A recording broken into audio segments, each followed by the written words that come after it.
Oh, good morning.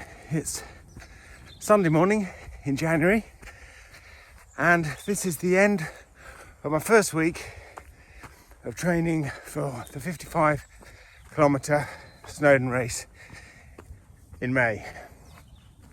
It's an 18-week training programme, and 18 weeks is a long time. So one of the things I want to do is try and keep it interesting, try and make the training, which is going to be 4 runs a week, interesting. Now, how do you do that? Now, it's very easy to just slog up and down the roads or the trails on the reasonably flat ground, getting the miles in, but it's not very inspiring. So I'm trying to create a bit of an event or something of interest each week that will just keep the training that bit more interesting. So week 1 has got off to a good start because I entered the Surrey Trail and Run Backyard Trail on Friday, where you have to run as many 5-kilometre loops in a 3-hour time period. Today's little bit of interest is to discover whether you can actually get some hill training in when you don't have any hills or no meaningful hills. Just as an experiment, I found this hill. It's only about 20 meters of elevation, and see what I can do in an hour, which is roughly the time it would take me to run 12 kilometers, and see how much elevation I can get in.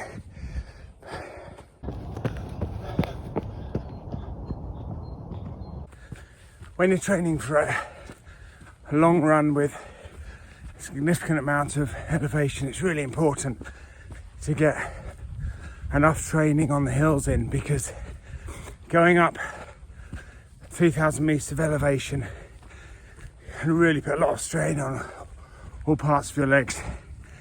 The 55-kilometre distance is clearly long enough.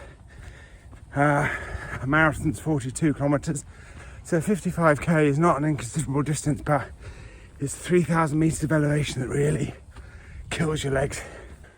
So occasionally you might find yourself thinking, I can't do any hill work today because there's no hills. Well, doing an up and down stretch on an area that's only 200 meters long and 20 meters high like this does the job. You might not get the length of running, but you'll certainly get a workout for all of those bits of your legs that need to be worked out when you're doing hill work. The other good thing about doing it up and down a hill like this is that you get the elevation in quickly. Training for a long distance run takes a lot of time out of your week, so you really don't want to be running long distances if you're trying to do hill work and only finding relatively small hills in between the long flat bits. So the good thing about this is you can just get hills in and don't worry too much about the flat running, which you can leave that for the rest of the week.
Okay, last lap.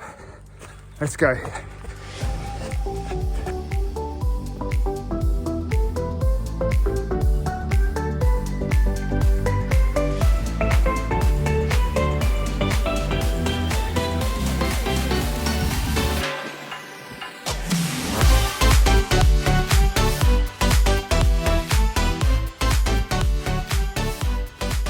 Okay, so that's my 1 hour of running done. I've just checked the GPS, and I did a total of 7 kilometres, just over 7 kilometres, and 350 metres of elevation. So not the longest run in the world, but a respectable amount of elevation. And it just goes to show what you can do if you've got 20 metres of elevation available to work with. It's not the sort of training I want to do every week. I'd rather find longer hills and longer runs in between. But it does show that if you've only got 20 metres of elevation to play with, you can still have a decent run, get some decent training in almost wherever you are in the UK.